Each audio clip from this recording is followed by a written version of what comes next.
15 वर्षापूर्वी पोरगी जर नवऱ्याच्या घरी निघली तर आई तिला सांगत होती पोटभर खायचं आणि दणकून काम करायचं. तक्रार आली तर तू येईन मी येईन.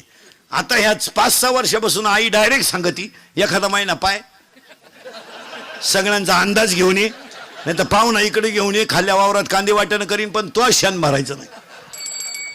इतक्यात घरी कीर्तनात बसलेली तुझ्या पोरीचा तुझा फक्त 4 दिवस फोन नाही, फक्त बोटवर कर.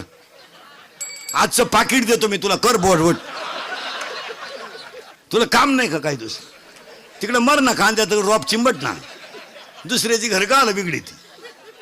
उठपळ पुरीला फोन, उठपळ पुरीला. बरं विचारी ती काय जीवली का काय घालून गेलं, बोंबील भाजली खाती. आवळ्याचा बाजार नाही आजपासून जर महिला मंडळ पुरीच्या घरी डोकं लावलं तो तू का शेवई लिहून घे. दिवाळी खात नाही तू ले कशाला.